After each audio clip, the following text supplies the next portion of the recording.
इतिहास की 12 की बुक का ये चैप्टर 6 है, जिसका नाम है मुग़ल दरबार इतिवृत्त द्वारा इतिहास का पुनर्निर्माण। इस चैप्टर में हमने बेसिकली मुग़ल काल के दौरान जितने भी ग्रंथ लिखे गए उन ग्रंथों का अध्ययन किया, उनको लिखने वाले रचयिता का अध्ययन किया और उसके आधार पर हमने ये देखा कि मुग़ल दरबार कैसा था, मुग़ल दरबार में त्यौहार कैसे थे, मुग़ल शासकों के बारे में देखा और हर एक शासक का ऑर्डर में उनके शासनकाल के बारे में हमने अध्ययन किया है। ये चैप्टर काफ़ी लॉन्ग था और इसमें बहुत सारे वीडियोस अपलोड हुए हैं चैप्टर को स्टडी के दौरान।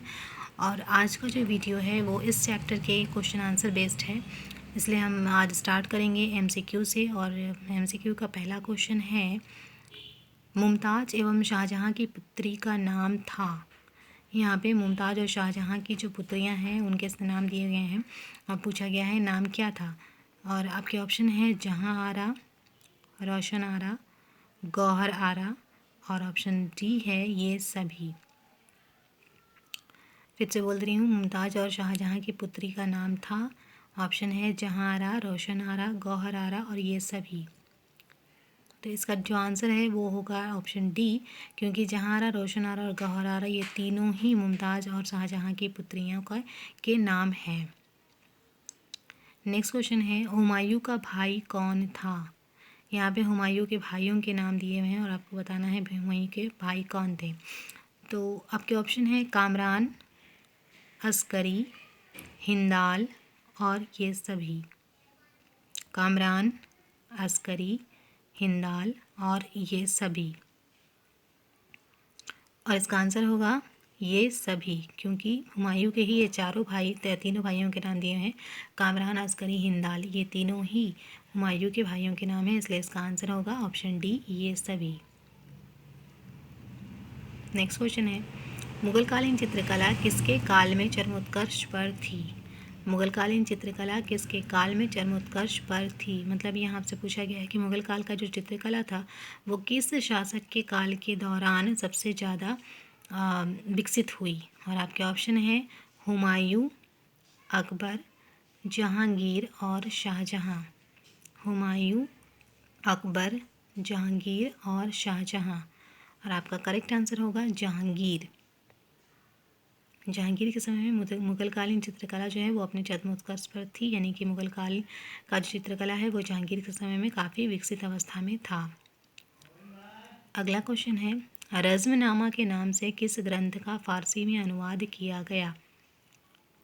क्वेश्चन फिर से बोलती हूँ, रज़्मनामा के नाम से किस ग्रंथ का फारसी अनुवाद किया गया।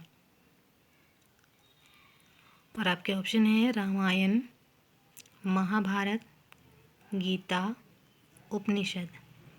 रामायण, महाभारत, गीता, उपनिषद।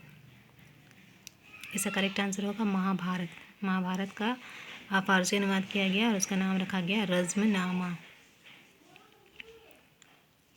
नेक्स्ट क्वेश्चन है, गुलबदन बेगम ने किसके आग्रह पर हुमायूं नामा लिखा। गुलबदन बेगम ने किसके आग्रह पर हुमायूं नामा लिखा। हमें इतना पता है कि गुलबदन बेगम ने ही हुमायूं नामा लिखा था, लेकिन वो किसके कहने पर उन्होंने लिखा था। और आपके ऑप्शन है अकबर, हुमायूं, बाबर और अबुल फज़ल। अकबर, हुमायूं, बाबर या फिर अबुल फज़ल। तो इसका करेक्ट आंसर होगा अकबर। अकबर ने ही अपनी फूफी से कहा था कि वो उनके पिता के शासनकाल के बारे में लिखें। नेक्स्ट क्वेश्चन है, बादशाहनामा किसने लिखा। बादशाहनामा किसने लिखा। आपके ऑप्शन हैं फैज़ी, अबुल फज़ल, अब्दुल हामिद लाहौरी और निज़ामुद्दीन अहमद। ऑप्शन एक बार फिर से बोलती हूँ, फैज़ी, अबुल फज़ल, अब्दुल हामिद लाहौरी और निज़ामुद्दीन अहमद। इसका करेक्ट आंसर होगा अब्दुल हामिद लाहौरी। अब्दुल हामिद लाहौरी ने ही बादशाहनामा लिखा था। नेक्स्ट क्वेश्चन है, यस्सा, जिसका अर्थ होता है राजकीय नियम, ये किसने लागू किए थे। क्वेश्चन फिर से एक बार, यस्सा जो राजकीय नियम होता है किसने लागू किए थे। और आपके ऑप्शन हैं तैमूर, चंगेज़ खां, बाबर और अकबर। ऑप्शन फिर से बोलती हूँ, तैमूर, चंगेज खां, बाबर या अकबर। करेक्ट आंसर होगा चंगेज खां। चंगेज खां ने जो राजकीय नियम लागू किए उसे यास्सा कहा जाता है। नेक्स्ट क्वेश्चन है, हुमायूं नामा का अंग्रेजी अनुवाद किसने किया? हुमायूं नामा का अंग्रेजी अनुवाद किसने किया? के ऑप्शन है हेनरी वेवरिज, जैरेट ब्लैकमैन और ग्रांड डफ।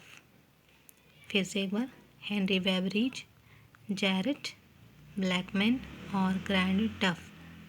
इसका करेक्ट आंसर होगा हेनरी वेवरिज। अगला क्वेश्चन है, लाडली बेगम किसकी पुत्री थी? लाडली बेगम किसकी पुत्री थी? आपके ऑप्शन है नूरजहां, मुमताज़, आसमा बेगम, जहांआरा। ऑप्शन एक बार फिर से, नूरजहां, मुमताज़, आसमा बेगम या जहांआरा। इसका करेक्ट आंसर होगा नूरजहां।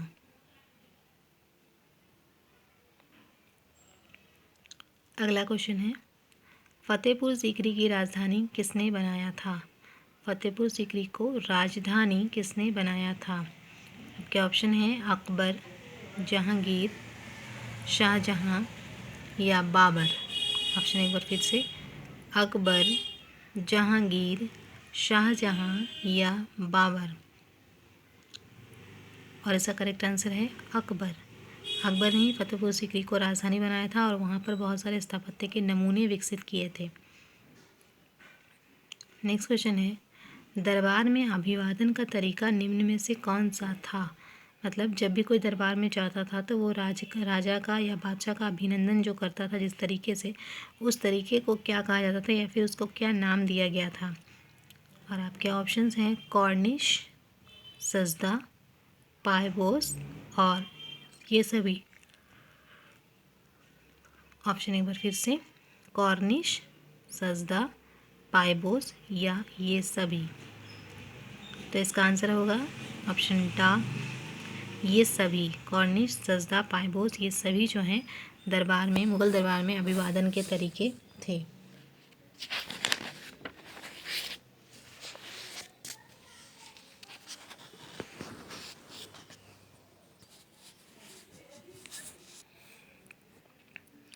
अगला क्वेश्चन है, अकबर ने किस सन में दीन इलाही धर्म चलाया था?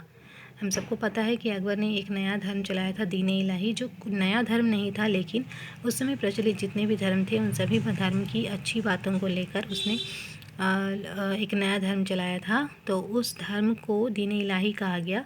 आपसे सवाल पूछा गया है कि ये जो धर्म था, नया धर्म दीन इलाही, वो अकबर ने किस समय या किस सन में चलाया था?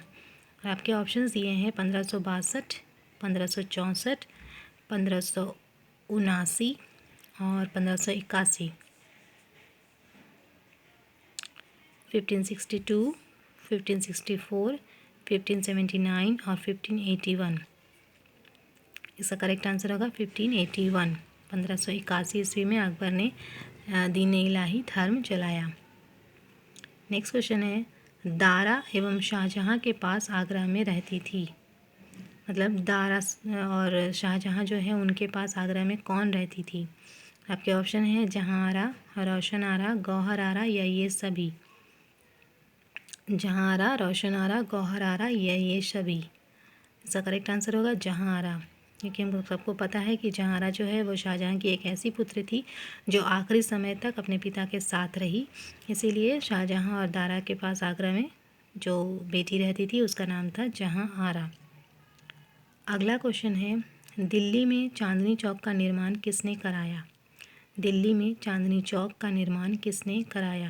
आपके ऑप्शन है जहांआरा, रोशन आरा, गौहर आरा या किसी ने नहीं। ऑप्शन फिर से एक बार, जहांआरा, रोशन आरा, गौहर आरा या किसी ने भी नहीं। तो इसका करेक्ट आंसर होगा जहांआरा। जहांआरा ने ही दिल्ली में चांदनी चौक का निर्माण करवाया था। और जहांआरा एक ऐसी बेटी थी जो हमेशा ही प्रशासनिक कार्यों में एक्टिव रहती थी और उसने बहुत सारे निर्माण कार्य भी करवाए थे, इसीलिए इसका आंसर होगा जहांआरा। एक और क्वेश्चन देख लेते हैं, बाबर चंगेज खां का कौन सा वंशज था? बाबर चंगेज खां का कौन सा वंशज था? और आपके ऑप्शन हैं 5वां, 7वां, 12वां या 14वां। 5वां, 7वां, 12वां या 14वां। इसका करेक्ट आंसर होगा ऑप्शन द 14वां। बाबर चंगेज खां का 14वां वंशज था। आज की वीडियो में इतना ही MCQ रखते हैं। नेक्स्ट जो वीडियो इसका बनेगा उसमें हम MCQ को आगे बढ़ाएंगे। उसके बाद फिर हम कुछ फिल इन द ब्लैंक्स देखेंगे, कुछ ट्रू फॉल्स देखेंगे, कुछ मैचिंग्स देखेंगे। तो इस वीडियो को यहीं एंड करते हैं। Thank you.